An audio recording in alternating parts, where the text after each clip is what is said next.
The oil-rich Niger Delta region of Nigeria has in recent years been volatile, a situation which led to a steep decline in crude oil production and loss of revenue accruing to the Federation account.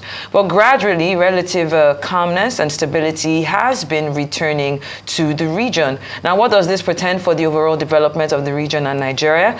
We're now being joined by Professor Abiodun Adeniyi, a public affairs analyst from the School of Postgraduate Studies at Abiodun University in Abuja, to look at the planks identified as veritable parameters that will stem oil theft in the region, sustain and increase crude oil production, as well as improve revenue to the government. Good morning, Professor. Welcome to the morning show. Can you hear? Good Can morning. You hear me? Oh, yes. Good to see you. Good to see you again. Now, let's get straight into it. Now, the National Security Advisor, Nuhu Ribadu, revealed that Nigeria loses about $4 million daily to crude oil theft, vandalization, and other related activities. Now, on the backdrop of the Niger Delta region seeing a certain level of calm over the past few weeks and months, in your assessment, how effective has the Nigerian government been in tackling oil theft and pipeline vandalism, given the ongoing economic losses highlighted by the National Security Advisor himself? Well, good morning and thanks for having me again. Yeah, well, we can nest the effectivity or the efficiency of government in its ability to tackle oil theft and vandalism within the broader picture of our security challenges, limited resources, and of course, most of the time, the lethargy of personnel, which may not be their fault largely, but because of the difficult environment that they always work in. But it's good news, like you said, that we're making progress. It is not uhuru yet, but the milestone we've been able to achieve so far in being able to ramp up to a very large extent our capacity for production, from production per day from about 700 a day to about 1,700, 1,800. That's a welcome development in a situation where we're doing about 2.3 million barrels per day. Now we're making progress. The important thing is for us to sustain it.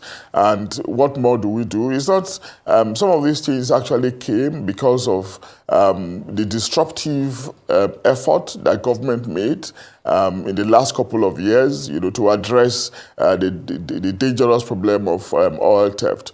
And of course, we know some of these methods, they were methods that were somewhat creative, somewhat ingenious, methods that you probably not imagine, where we'll have a private sector coming in to join the Nigerian Navy in the bid, to stem the tide. And of course, I will understand it within the government security work plan around all society approach towards dealing with insecurity. All society approach simply means, you harness all your resources, all your instruments, mechanisms that will bring about salutary condition, just put them together towards resolving it. And in the case of the Niger Delta, we had a situation where people who understood the area were almost in a better position, or maybe had some advantage, over the, our statutory security agencies, irrespective of their functionality as well, irrespective of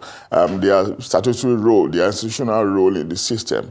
And we've made a point severally that, just like government have also made a point, that there's often the need for synergy among security agencies, but oftentimes again we know there's a weakness in this area where sometimes you see disputation owing to reasons around ego, reasons around personalization of roles, reasons around undue attempt to maintain territorial integrity, and so every agency will want to keep their pride, saying that they can be more efficient in this area or that area. So in a situation where we have even government security agencies, often in contention, it was going to be difficult for us to welcome private security agencies coming into into the fray to complement their effort. And that's why I use the word disruptive. But government disrupted that process, began including private security personnel, companies, to join in the effort to deal with it. And probably that could have contributed to the improvement we are seeing now. What we need to do in the process is just to ensure that we sustain the efforts, the progress. We will not relapse is, result, considering the yearnings and aspirations of the people, which are largely not being met. So if we can be talking about collaboration among statutory institutional security agencies, we can also extend it by saying that there should also be increased collaboration, with those coming in from the private sector, given that it is probably contributing to the progress we're seeing now. At the end of the day, what we'll be calling for will be some level of tolerance, understanding, because again, private sector initiative can often be very efficient, very productive, and that's why in systems and societies, the private sector energy is often more relied upon, to trigger the economy, to propel growth and development. And if we can be having it in many other sectors, in modern times, we have seen situations where the private sector is coming into even the three areas ordinarily reserved for the state, where the state has a monopoly. And what are these three areas? Foreign affairs, external defense, and internal defense. But in modern times, we're seeing private sector coming into internal defense, with the police being able to accommodate private security operatives, So if we are seeing that, we're also seeing it even in external defense, with people, with nations using private armies. We're not saying we should use private army, but in a sector that helps, that concerns, the mainstay, the economy of the country. If an appropriate arrangement, can be worked out where there's understanding, tolerance, as we seem to be seeing, then we can only ask that it should be continued in the light of the role that the Niger Delta area plays, for the economic stability of this country, as the case could be. All right, Dr. Adeniyi, it's good that we are discussing the impact of a stable Niger Delta region, because there's the argument that we need to increase oil production and exports. Last week, Atiku Abubakar asked President Bola Ahmed Tinubu to account for NNPCL's $3.3 billion emergency crude repayment loan, which is meant to, help stabilize the Naira and the foreign exchange market. Atiku punctured that deal, saying that, by the end of the day or the repayment, there will be a humongous differential of about $7 billion. As a lot of people have criticized the loan agreement after, Atiku's revelations, some have argued, as I have said, for the increase in oil production and exports instead of, that loan which Atiku has punctured, and we haven't even gotten, a clear rebuttal from the NNPC as to whether or not that $7 billion differential is accurate or not. Can you help us understand this whole argument? Well, I think what it is sometimes it can be very difficult to ascertain matters like this when it is played up, by politicians, who are wont to ensconcing things within the realm of politics. It can be very difficult to discern what is the truth and what is not. But I want to take it that the former vice president is a respected and reputable figure. He will probably not come out making this kind of statement if he doesn't have his information correctly. And I also expect that government too, if they are transparent, if they are open in the manner in which we're expecting them to be, we shouldn't waste time in providing clarification. But again, it also boils down to the opacity, that have been characterizing the operational procedures of NNPC over the years, which have become, a matter of public concern. This is an agency that oftentimes, there are problems around how they present themselves for auditing. There are problems around their procurement process, and there are problems around disparity, in what they earn and what they release to government. So it's a continuing thing, which we may not necessarily, which may not enable us to isolate one item over the other. But overall, we can expand the argument by asking governments, to be much more open, to be much more revealing, much more forthcoming with respect to accountability and transparency if we have to begin, the nation anew, being a new government in the first instance. Because we can also relate it to the problem of endemic corruption, which is deep-seated, very sickening, and we are still seeing it around us as well. And we all know how this is endangering the country, how it is contributing to the continuous decline of the system. Then how do we deal with this? It's not rocket science, in my opinion. First is the signals that the leadership sends, and second, is the kind of signal that agency heads, where the NNPC is included, also send as well.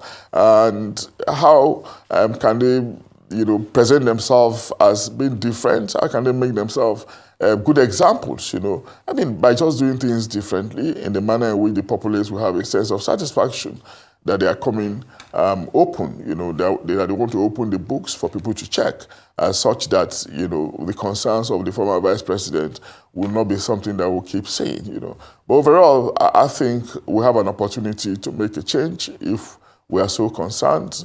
If not, our story, the narrative will not change.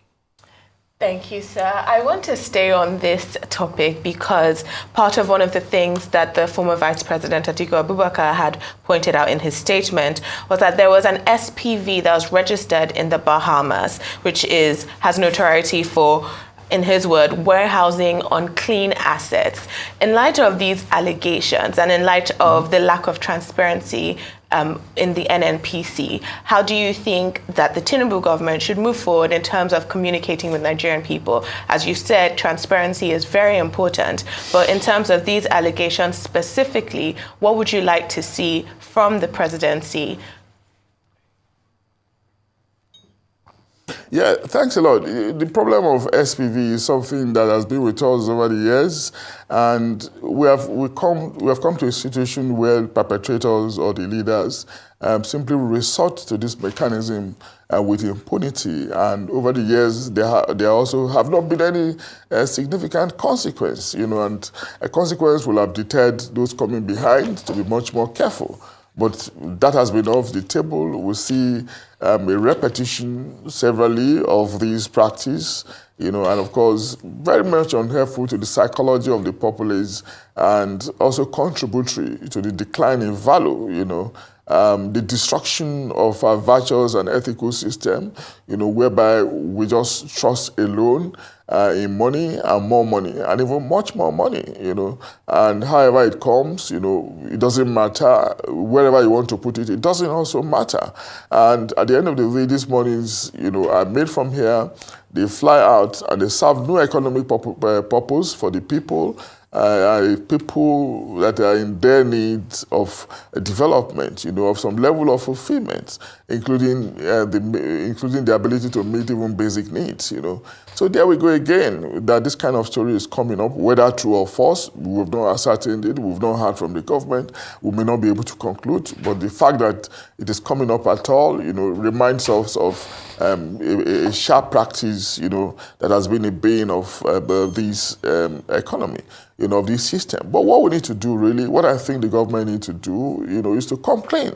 There's nothing wrong in officials, politicians, or otherwise making allegations, but as much as those allegations will come, government should also be able to respond, if they are innocent, or if there have been, some link or some hints, as the case could be, there should be appropriate clarification. in the interest of appropriate messaging, because if you do not retract stories, or if you do not countermand stories, there's a way in which it can sink in, become a perception, and it can also make people assume that that is the truth, And if people begin to assume that is the truth, it just furthers the kind of belief, the orientation of the people, that prebendalism is still continuing, that rapacity, it's not yet discontinued, and at a time like this, it's not a time that would need some level of barracuda approach, to the public tale, remembering that we are just struggling as a nation in terms of finance, in terms of economy. We're borrowing, we're not able to, we're servicing our debts, at a point where we should be more concerned about capital expenditure, the development of infrastructure and facilities, where it's been said that in the next 30 years we need about 3 trillion, to be able to deal with it. Every year we are hardly able to meet, the splits, that could take care of it. We're not even getting any close, because expenditure on recurrent is so high, So this is not a time for profligacy, and we just wish if we can appeal, if they will listen to us, that we'll have to tighten our belt further, do things differently, so that we can have a different result in a way that will make us continue or hail the new administration of President Bola Ahmed Tinubu, as the case could be. Back to you. All right, Prof. Thanks for the insightful contributions so far, but I'd like us to return to the issue of the oil theft very quickly, and to look at it from the perspective of aiding and abetting by allegations of it by military officers. You are aware that there are insinuations and indeed clear allegations regarding the chief of naval staff. These days, for example, is leading with it today, saying that bribery allegation against naval chief baseless. That's according to the Navy. And then the Minister of State for Defense, Matawale, is promising on the one hand to investigate, and on the other hand, is saying that the allegations might just be baseless. But you know that this is not new. Over time, and one of the key issues that people have been discussing about why oil theft has increased or has not reduced is because there is connivance from military apparatuses.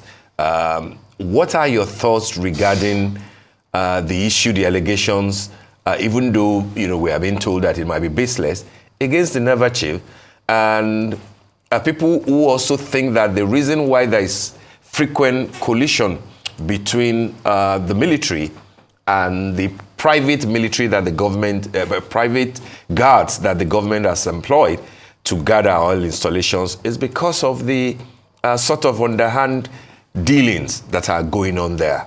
Without an effective monitoring of what is going on there, it is unlikely that we will meet our quota. And without meeting our quota, even the 2024 budget cannot perform. What are your thoughts on this, and what do you think should be the decisive position of the Asiwaju Bola Ahmed Tinubu's government as to these sort of allegations? Thank you, Steve, for the typically well-packed question, Well, it's a very worrisome picture you have painted there, so many matters conflicting, but maybe we should just take them one after the other. First, I don't believe the story that the naval chief is helping to himself with that kind of money, for what reason? Only after 6 months. I read the release by Ayo Vaughan, Rear Admiral, yesterday, and I just chuckled, And I can also put it within the problem of the age of misinformation, disinformation, and even malinformation that we are in. And people can just sit down in their closets, nymphomaniacs, and damage characters, people have become, people are increasingly discerning now, and we are learning to separate the wheat from the chaff, not to believe things hook, line, and sinker. I don't see a larger proportion of the populace believing that kind of story, you know. And again, but it was okay that the Navy also came out to dispute it, you know. But again, we also need to understand that sometimes there may not be honor among thieves. You know, thieves are hardly able to trust themselves, you know. So if there are bad eggs, you know, within the naval institution, and of course among private security agencies, you know, who are otherwise credible, legitimately registered, licensed by government to operate and funded to operate. And I heard recently the Honorable Minister of State for Petroleum Resources saying in Davos that the contract will be renewed, you know. But it just tells us that there's credibility to what everybody is doing. I mean, we still have credible operatives both in the public and the private sectors, you know. But what these agencies, you know, and private sector operatives need to do is to identify the bad eggs among them, you know, and show them the exit, you know, so that their names and reputation can be preserved. We cannot deny that sharp practices are going on in that sector because of how lucrative, you know, it can be. You know, we can't deny it. You know, we just talked about corruption earlier on.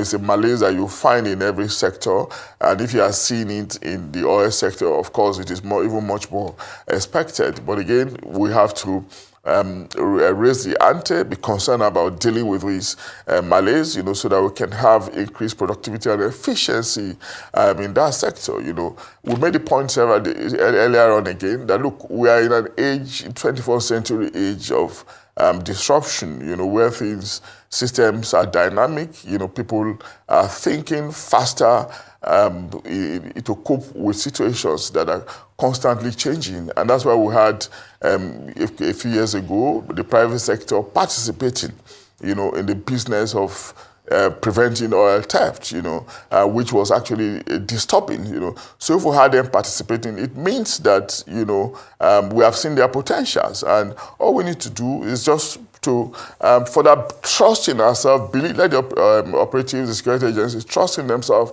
come to an understanding, you know, probably realizing that they are partners in progress, you know, they are collaborators in progress, you know. And what is this progress that we're talking about, you know, about increasing the nation's revenue source, you know, which was high before, but suddenly declines because of misdemeanors, you know, because of mischief makers, you know, people who were pilfering our resources, destroying our mainstay, and, you know, creating a situation where the larger population of Nigeria, you know, were suffering because of lack of money, you know. And so I think because of lack of money and utilities and facilities, as the case could be. So I think it's just about leadership once again. You know, we need to have not just presidential leadership now, but leadership at all levels, both in the public and the private sector, you know, to have that understanding that we're all partners in progress. And first of all, we should have behind our back, at the back of our mind, you know, that progress is what we desire. And if we do not collaborate, if we do not come together, if we are bickering over the need to control our territories, if we are bickering, fighting over ego, over pride, protecting protecting what ordinarily should not be protected, and of course we're in danger, you know, of doing a disservice to the system at large. That's the realization, the understanding that I think we should have, and we'll see progress thereafter. Yeah, that's what I think, Steve.